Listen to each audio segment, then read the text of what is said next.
Have you ever wondered how to take one of these old forgotten cedar chests and turn them into a stunning rustic masterpiece?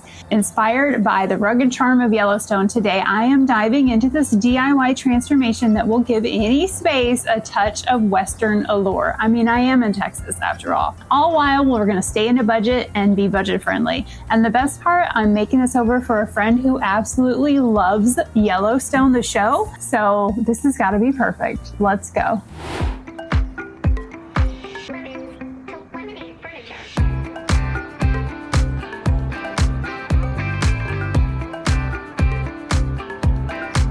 I found this Lane cedar chest at an estate sale.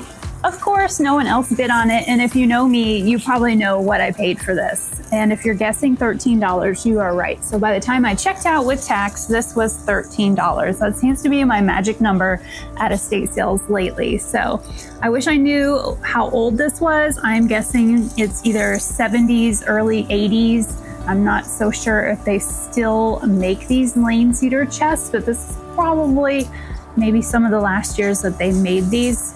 The inside is in a perfect condition. It still has, of course, the stickers and instructions that came with it. And of course, it has the lock that you're not supposed to have anymore. We're gonna have to take care of that in this video.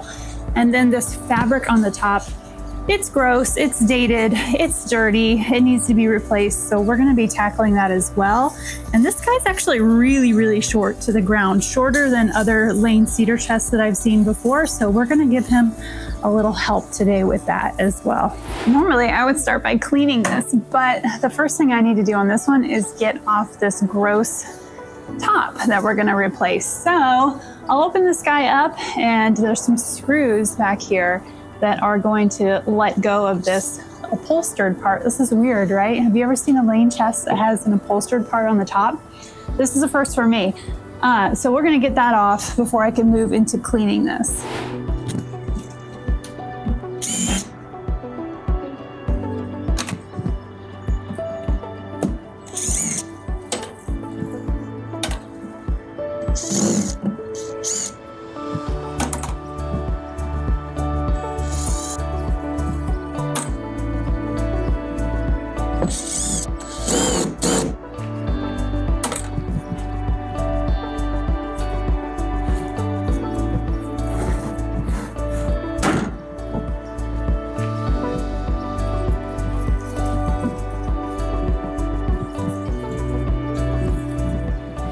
Next thing I know I have to deal with is the locking mechanism that's on this. We need to get this part off. I'm gonna take this one off here versus this one that's here, because if I remove this one, it still has the latch for the key in it, and that's gonna mean I have a big hole that's in the middle of this piece, which I don't want. This one has nothing that's gonna show it was there on the top. So we're gonna remove this portion of the latch.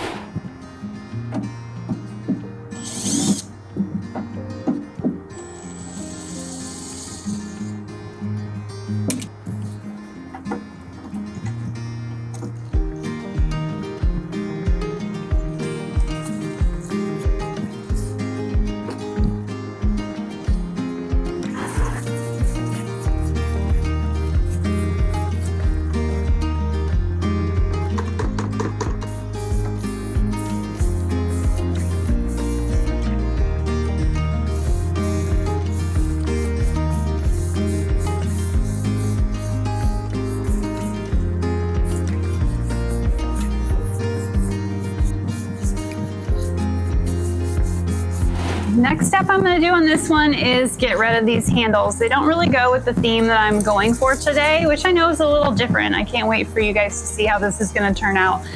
But these are not adding to the character that I want for this. So we're going to get these removed. And they serve no purpose. They don't actually like open a door or anything. They're just decorative. So these are going to go.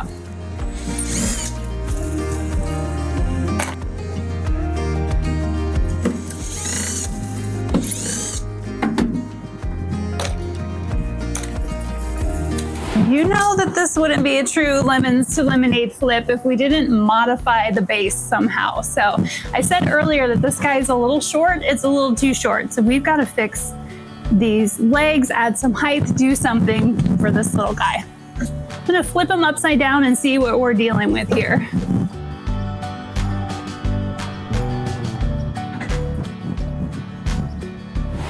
After a little investigating and some deep cobweb removal, it looks like it's fairly easy to remove this base. I just needed a longer bit.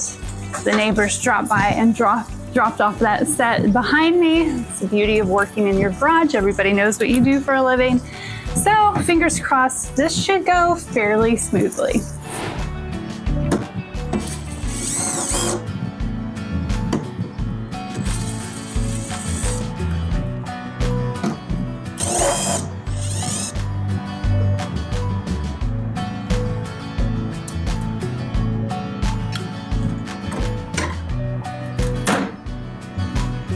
While I finish getting this piece ready, let me tell you a little bit about today's sponsor.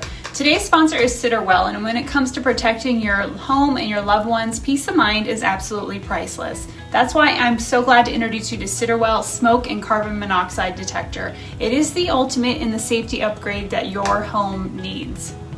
This little device is packed with powerful features. Its dual light wave technology detects slow smoldering fires with precision while reducing false alarms, because let's be honest, nobody wants their cooking adventures interrupted by a beeping alarm when it's not truly an emergency. I've definitely been there. So whether it's a little smoke from your stovetop or a full-blown emergency, the Siterwell detector, well, it knows the difference. With the built-in 10-year lithium battery, you can install it and forget it. There is no need to worry about constant battery changes, and when the battery does get low, you'll know with a little gentle reminder. Plus, the interconnected alarms feature lets you link up to 18 different Siterwell devices, so if one alarm detects smoke and carbon monoxide, the others are going to go off too, ensuring that your entire home is instantly alerted. It even speaks to you in either English or French, so everyone knows exactly what's happening in real time. And the installation on this, it's absolutely a breeze. Just rotate it into the wall plate and you're done. The clever design even blocks insects from sneaking inside. And this feature that I absolutely love, it's the do not disturb mode. If the alarm detects a low battery at night, you can press this button to silence it for 10 hours. So that ensures that you get a good night's sleep, and then you can worry about fixing it in the morning. No alarm that's gonna keep going off and wake everybody up in the middle of the night. The Siterwell Smoke and Carbon Monoxide Detector is more than just an alarm. It is a literal safeguard for your home, your family, and your peace of mind. Don't wait to upgrade your safety this season. Click the link in the description below to learn more and get your Siterwell detector today. Trust me, you're going to sleep better knowing that your home and your loved ones are protected. Be sure to check out that link below.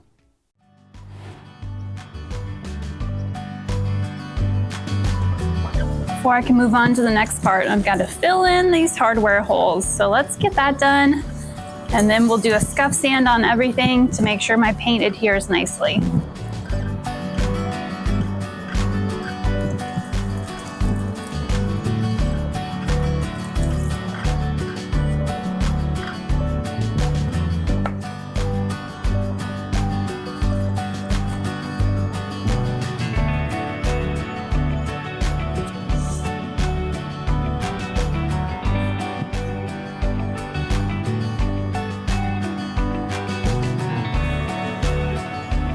I'm going to use my Surf Prep sander. I've got my squishy foam abrasive pad that I'm going to put on this so it works around all of these details and curves. I don't want to take any of those off with the sander, but I got to get this thing roughed up a little bit so my paint will adhere.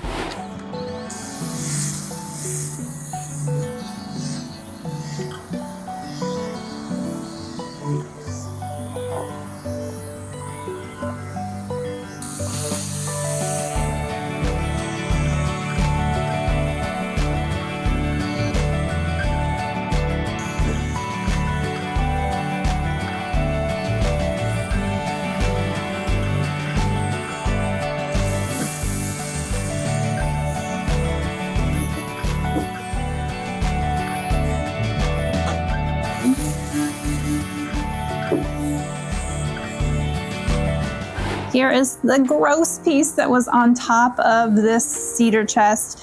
We are definitely going to get this reupholstered today. I'm not a pro at reupholstering this, but it looks pretty simple from what's going on back here. So let's get this taken all apart and get rid of this really yucky fabric.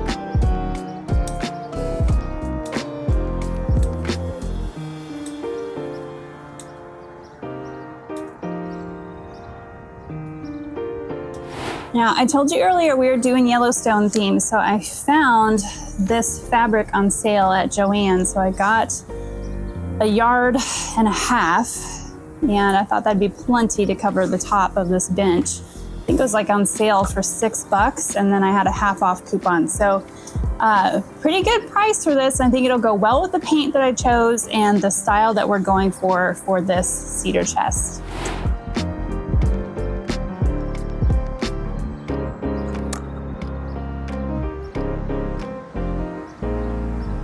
As someone who does not sew, I appreciate that there's a straight line to follow on this fabric, and it helped me line it up on the top as well.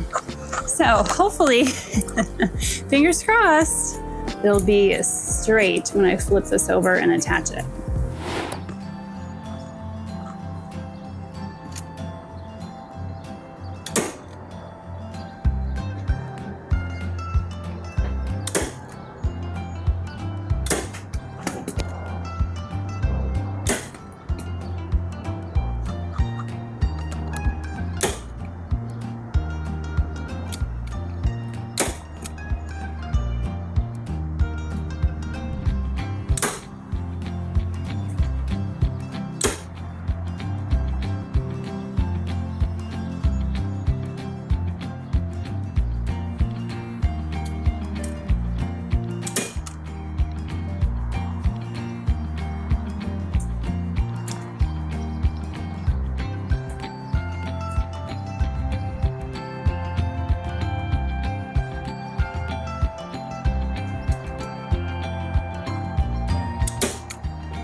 I'm using the color Dark Roast by Country Chic Paint for today's flip. This is like a black brown or like a coffee colored paint, of course, Dark Roast.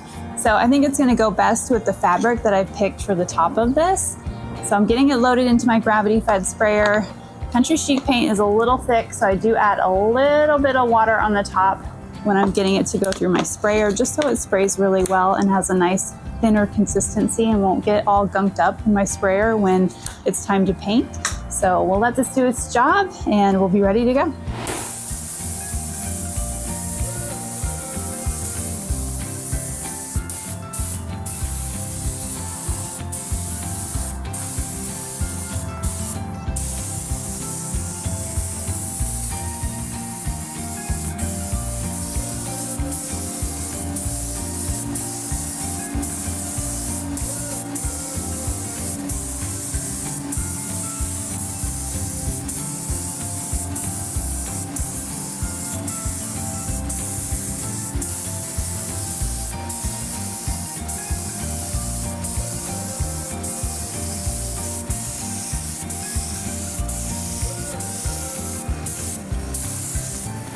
Whew, okay, the upholstery is done. And this thing's ready for its second coat. It is raining outside, but I have got to get my spray gun cleaned out for the night. So I'm gonna go ahead and push through. We're gonna get the second coat on here. I think 2 coats is all that this is going to require.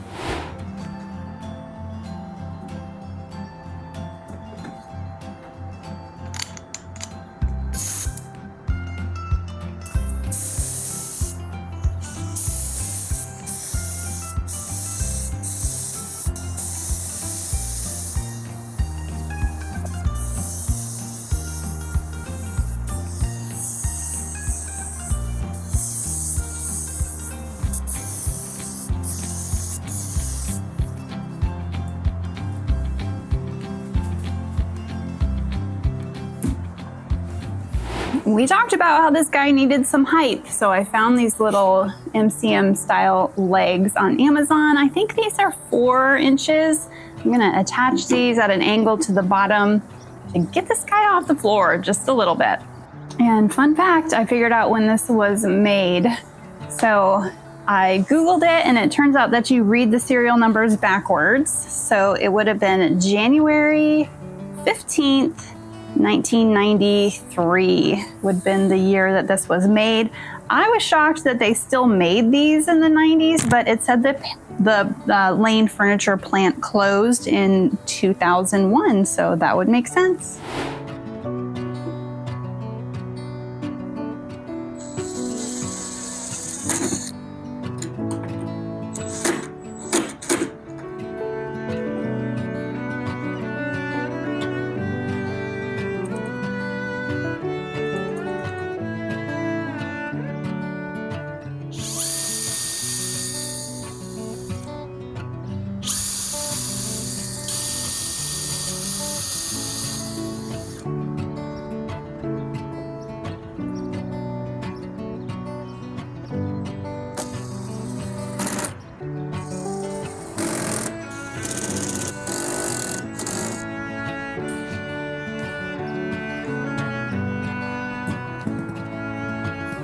We're almost finished with this one, but it definitely needs a top coat. So I got this furniture refinishing paintbrush kit from Zebra.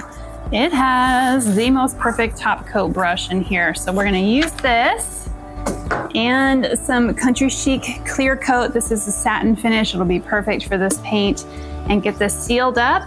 And then once that's dry, we can put the top back on.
And that, my friends, is a wrap on this Yellowstone-inspired cedar truss transformation. This piece was really special because I created it for someone who absolutely loves the show Yellowstone. So I hope she loves this rustic charm and the style that hopefully captures the essence of that series, and to make this piece a true centerpiece of that room. If you are inspired to try your own flip, check out the description box below, and I have included a supply list for this one, as well as a quick printable to walk you through all the steps of flipping your first piece of furniture. Don't forget to like, comment, and subscribe to this page. I've got one more really great transformation coming before the end of the year, and I can't wait to see you there. If you loved this flip, check out this next one on the screen. I put it up there just for you. This is what YouTube thinks that you want to watch next, so go check it out, and I'll see you next time on Lemons to Lemonade Furniture.